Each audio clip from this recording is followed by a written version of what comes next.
So last week we had the Agada Rabbi Eliezer Agadol being put into cherem over the snake oven.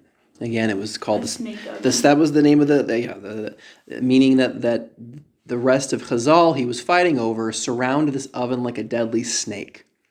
He was kind of describing the outcome of this story, and the irony of this story was how it's such a small, weird, esoteric halacha, whether or not an oven, broken down through the middle, does it receive tuma or not. But it was over this that so many principles of Jewish faith were just put out there, the importance of belief theologically, or, how what it means to strive for truth, or how truth is related to Hashem. All these things were coming out over this seemingly mundane topic.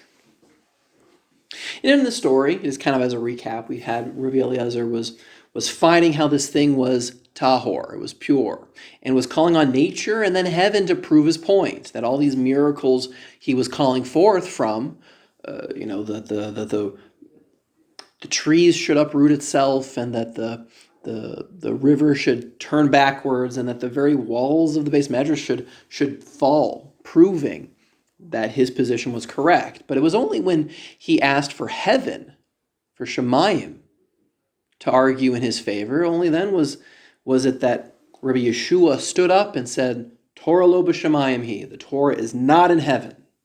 That's where we draw the line. We don't listen to a bas kol. Divine voices from heaven, we don't do. The Torah is not in heaven. What? Period. So what is in heaven? Just heaven? Not the Torah, that's for sure. So what's kind of cool about this part is, we kind of see, the truth is like imbued in heaven and earth. That's number one. The fact that Rabbi Eliezer could ask for them to show what's true means that truth is in the world. It's in Shemayim. And that's kind of it's in creation. So that's kind of what I presented to you guys from Bereshis Rabbah, the idea that the Torah is a map of all of creation. It's a blueprint. It's a part of what's created. The other interesting thing about the story, we kind of got into, wait a second, after he was put into cherem, and that the president of the Sanhedrin, was almost killed by God over it. So it's like, wait a second, what's going on? we have Rabbi Yeshua saying, Torah lo b'Shemayim hi, and there's a halachic system, and that's how it works, and that's just the way it is, and one would think, okay, great, they're following the rules. Why would Hashem have any problem with these people? Wait, why did he go to cherem? Because he wouldn't stop arguing, and he was. Is cherem quarantine? Kind of, yes. Cherem is quarantine. He was quarantined for the rest of his life. And he died. He died in cherem. He died alone? He died in cherem. Good reason to put someone to cherem. Challenging halacha to the extent he did is reason to sometimes kill someone. Whoa. How we were talking about how culture protects. It's like, that's worth preserving. That is very hardcore of them. Culture being the manifestation of moral action. It's like, there's something serious there. So what I drew out of this particular part of the story was, there was a medrash in Pesachim that talks about how another rabbi, he passed away, but he was resuscitated, and everyone was like, what's the world to come like? And he called it an upside down world. People who are lowly were actually at the top, and the people who were at the top were lowly. And the idea there was that it's almost like there's two systems of measurement that exist. One is here on earth, where we judge people's actions. Actions are judged. What we do is what we're sizing up. Whereas in Shemayim, what is it that Hashem uses as his primary measure? Is our personality, the sort of people we are, the effort we put into our actions. So you might have had a hard life, you were raised a murderer, you're a gangster, but man, like everything in the way that you were raised would pretty much set it up as being easy that you're going to be, a mobster hitman. In this world, you are judged for that, and we will kill you for murder. Whereas in Shemayim, you're not judged according to your actions as much as who you are, the effort, the process. The fact that you tried your hardest to not succumb to being a murderer, that's what God judges you over. And it may very well be that the next world is an upside down world where the mobster is the Gadol Hador. That Yeah, because could I be. guess it wouldn't be fair if a Baal Tshuva, let's say, Yeah, there you go. has problems with keeping certain That's right. laws of kosher That's versus right. like someone like Reb Haredi. Yeah, that's right. Same idea. Same idea. Same idea. And we see in that story also when, so Rabban Gamliel was being threatened by the horrible storm that's going to sink his boat.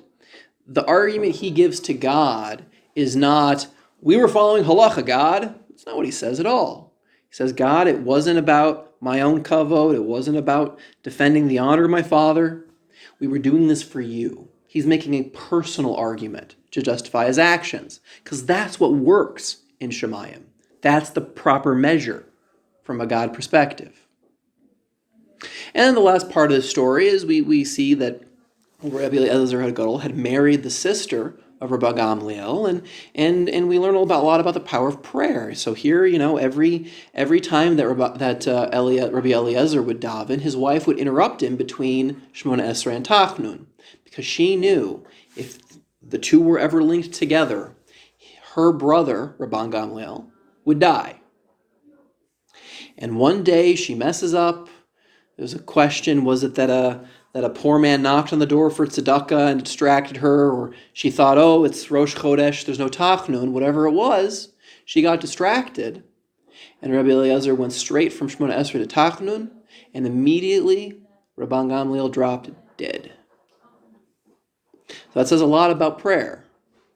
That, in the one sense, the power of prayer is not necessarily found in feelings or thoughts, because it's like, well, who cares? He said it. It's like, it's kind of a funny thing. Like, well, it wasn't as though that Rabbi Eliezer was not davening for Rabban Gamliel to die, but it was the fact that those thoughts and feelings were articulated and brought into the world. They had a power that Hashem responded to.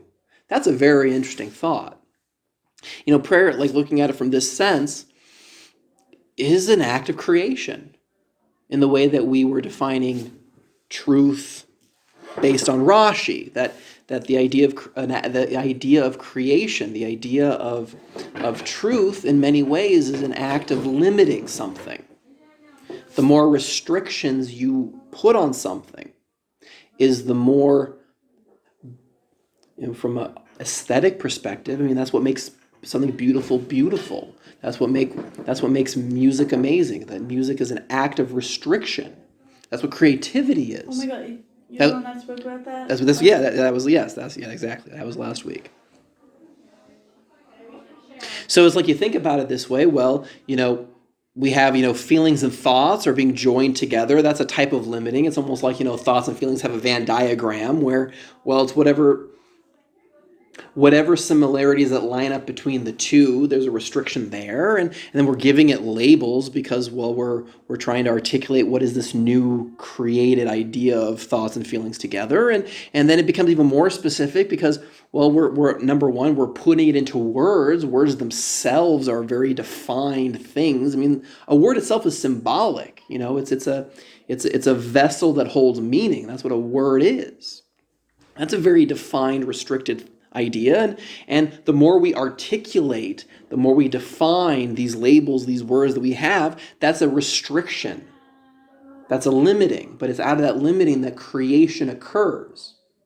So prayer is an act of creation, going from limitless feeling and thought to well-defined, well-articulated, created thing in the world. It reminded me, there's a philosopher, Schopenhauer. I love his quote, and he says that truth may be like water.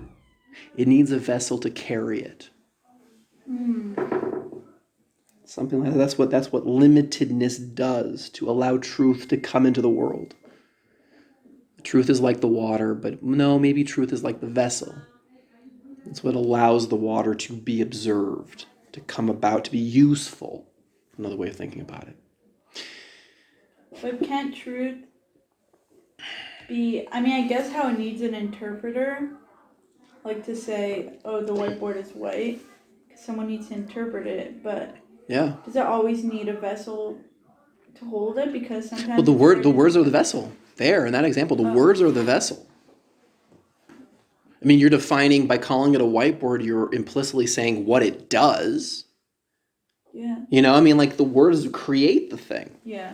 So we also last week were playing with this idea that truth is action. And it's the truth from Rashi's perspective. Well, Rashi was asserting that there's only one truth. And that in any halachic debate, one position is correct, the other position is false. And there is only one truth. And so we were kind of playing around with this idea that, well, this one truth, this idea of creating truth, again, this act of limiting, well, that's a godly action. That God himself, the way that he created the world, was infinite potential. Him being the only thing, this is a pure infinity. Well, what creation is this act of limiting and bringing about something which is concrete. It's the same idea of creating halacha, that when we say something is permitted or forbidden, we're excluding the other option. We're limiting reality anytime we make a halachic decision. And it's the idea of, going from what is to what should be. That's a single direction. This idea of limitedness that truth springs out of. So that's Rashi. That's the position of Rashi. We have the Ran, that he argues that while it's true in Shemayim there is one truth, he says that at Har Sinai what occurred was all possible truths, what all possible halakhic positions were also revealed. So you have, again, this one Shemayim truth, but it's within our power, within, the idea of torah lo b'shamayim he for the Ran is that we have the power to decide whether or not we're going to buy into the Shemayim truth, or we're kind of given leeway in other possibilities. So we're going to try and tackle what exactly that means. We have in the Hagdama of the Beersheva, he was a commentary in the Shulchan Aruch, and he kind of explains the Ran, explains this idea as being something like each one of us has a shorish and a shama that's unique. And that uniqueness can tap into certain parts of truth. So it's almost like this idea from B'midbar Rabbah that there are 70 faces to the Torah. So it's like from the Ran's perspective, well, truth is like kind of more functional. That it's like man sees different aspects of truth or sees different sides of truth. And that truth is almost something that is built with, amongst people here on earth. It's like the truth is just too big. It can't just be, it is one thing, but it's almost like when it comes into reality, it's like it's shattered. Truth is shattered, I think is a good metaphor for it. And so that the act of discovering truth is trying to hold as many of those 70 faces of the Torah that one can. And it's within how we debate with one another of what is proper and what is good at any given moment. It's within that human interaction that we build truth.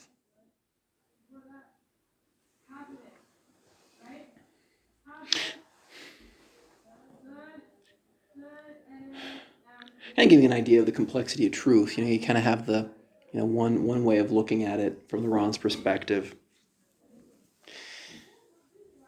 This works better for male audiences, but when one's wife asks her husband, honey, do I look fat in this? You got a couple options. You have the black truth. Sorry. You have a black truth. And you got a white lie. Black truth is harsh. Well, you got a white lie. You got black truth and white lie. Where as far as like the black truth is concerned, is you're disregarding the personality of the person. There's a denial of who's in front of you. Like that's no longer important. Well, that's a half truth. it may or may not be objectively true. And you want to be a jerk, so then you say, "Honey, you're a whale." That's a black truth. But what's missing is that truth it's in a context of who you're in front of. Yeah.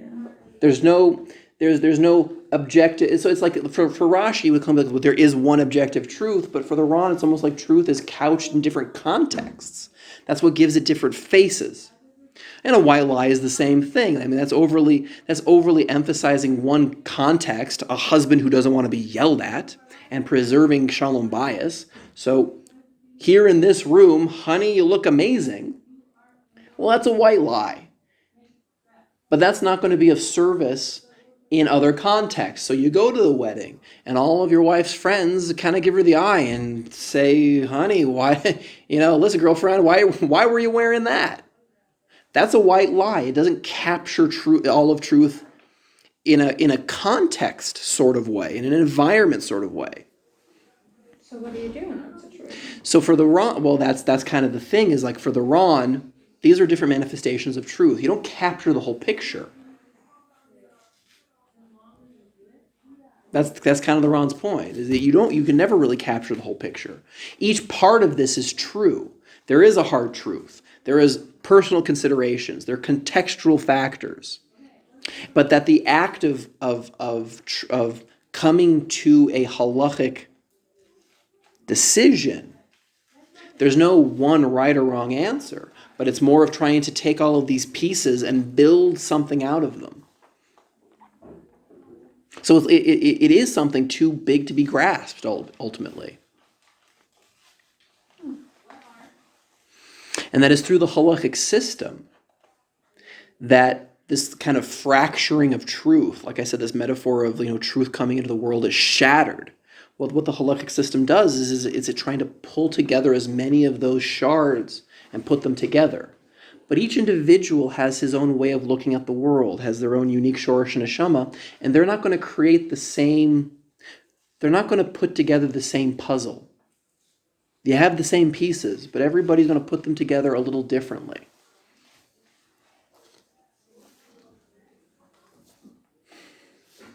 So for the Ram, this shattering of truth, is it's a job for the entire community to put together truth. For Rashi, truth is something every individual discovers and is able to discover. And if we were all thinking straight, we'd arrive at the same observation. But the Ron disagrees. Truth is built between people.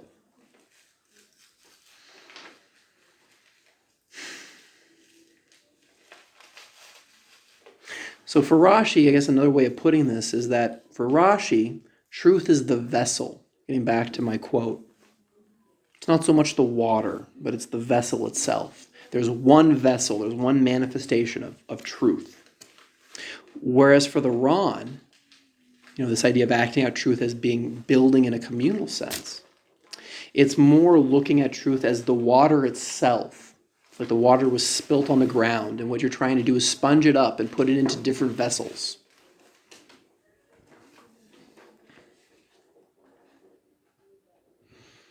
We got a little bit of a wrinkle. A wrinkle? Oh, we have a little bit of a wrinkle we have to work out here, because we have another Gemara Eruvin, that records the dispute between Beis Hillel and Beis Shammai. And this went on for years. The question was the Gemara doesn't even exactly describe what the halachic issue is. It's just the two yeshivas were at war, not violently, but they were in conflict. After 3 years, it couldn't be resolved. And it seems like the major question was, it wasn't so much one single halachic position, but what way of approaching halacha is the correct one. And so in that Gemara, there was a bas kol, and announces we should paskin like Beis Hillel. And that was accepted. But. Right. But. Torah lo b'shamayim hi. How could it be that and it was accepted, and we listened to him, and that's why we're Beis Hillel people to this day? No. Yes. So we have to resolve this wrinkle. How is this different from everything I've been talking about up to this point? I don't like this wrinkle. So my thoughts, I think, is based on a Tosfos. That this is more of a conceptual problem as opposed to a halachic truth problem. Meaning to say, what was really being fought here was no one particular halachic position, no one particular truth. But it was a question of process. How do you look at truth? And the question was, well, we have this mechanism of we paskin according to the majority. That's how we resolve disputes in halacha. Well, we got a problem. Wait a second. How do you define a majority? Because it's true that there were more students in Beis Hillel. They outnumbered Beis Shammai. But the question was, well, Beis Shammai, they were just more intelligent. They were sharper students. And maybe the way that we should size up following the majority should be based first on defining, well, who makes the cut? Maybe the majority should only be the smart people. And if you're only considering the smart people, that's within that group. You ask that group of people and go according to the majority. So it was more, how do you look at people, and was not a question of how you look at facts or truth, I guess, in this way of as a behavior, truth as a behavior. Isn't that having lower expectations? Well, that's one part. That's one side of it. You might have lower expectations, but it's more pragmatic and relatable. If that's how the most of normal people look at an issue, maybe that's more valuable.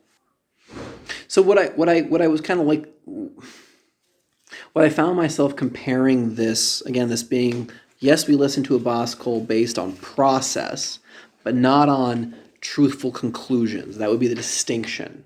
And I think this is mirrored in another halacha, that we don't decide halacha based on nevuah. If you have a prophet come along, and he's a real prophet, God talks to this guy, and he comes along and says, well, I have a prophecy that we should create this new halacha. Well, he is considered a Navi Sheker, a false prophet, and we kill him. We don't do that.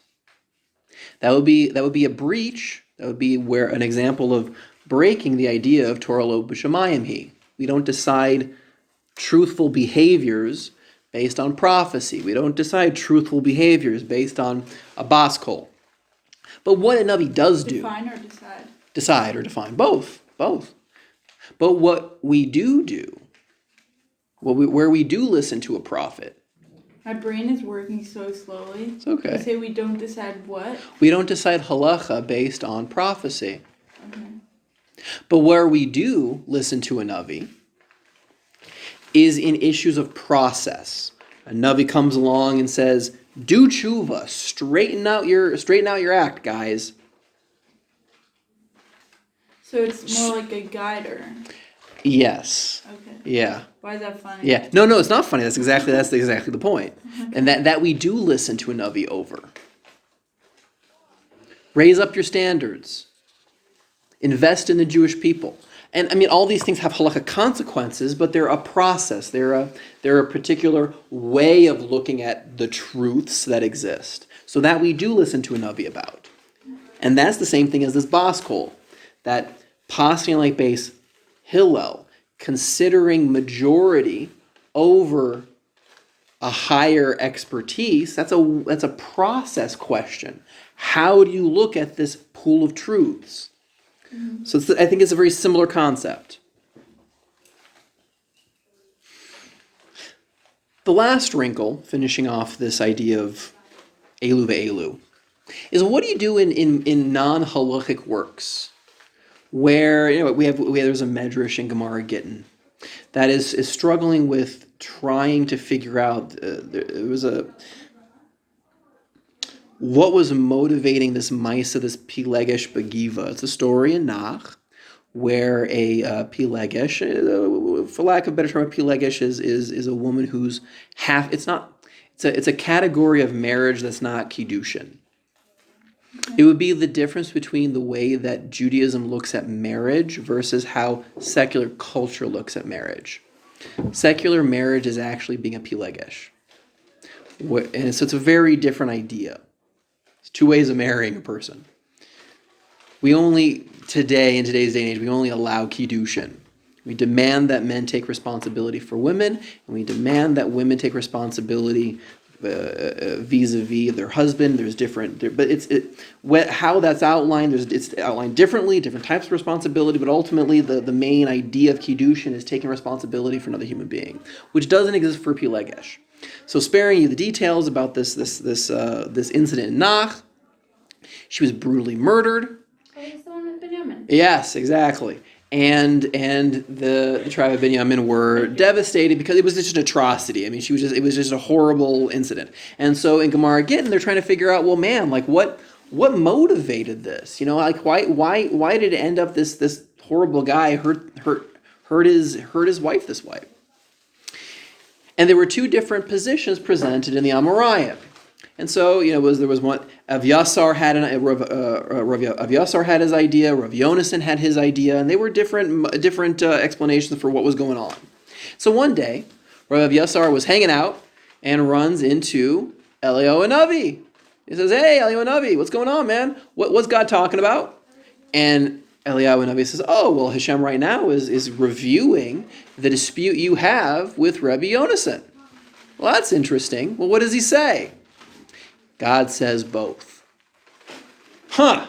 All right. And the Gemara tries to present a resolution of, both explanations occurred, and they were somehow they're related. But the main idea is that with these sort of non-halachic issues, well, it's a different type of truth. With these non-halachic issues, it's a different type of truth because we have what we were seeing before is truth in a behavior. There's a moral action must be done. That's one type of truth. Truth that demands you respond to the world with action. Well, there's another type of truth where you're trying to explain why the world and events unfolded the way they did. And that this sort of truth is more complex. So like say in modern research, I mean, this is the difference between a univariate analysis and a multivariate analysis. If you ever see in any book, article, research paper where someone says there is one reason why this occurs, you know it's a lie. Because there are countless factors that contribute to making the world the way it is and why events occur. So these are two types of truths we have. Explaining why do events occur? Well, it could be thousands of different variables. Your history, your beliefs, what happened to you, your socioeconomic position, your age, your gender. There's a bazillion reasons why something will come about. That's one type of truth. Another type of truth is what you ought to do in response to the world. And that's going to be for Rashi, there's one truth to strive for and figure out. And for the Ran, again, and truth is something that is communally understood through the halachic process. That we're able to almost tap into these factors and put them together in different ways that derive a single response, a single action in response to what's occurred. As far as things go, that more or less sums up what Elu ve'elu means. That is what truth is from a Jewish perspective. I have my hands on. Questions, comments? What do we got? How was that? Is that okay? Yeah, from what I internalized, yeah. Okay, awesome.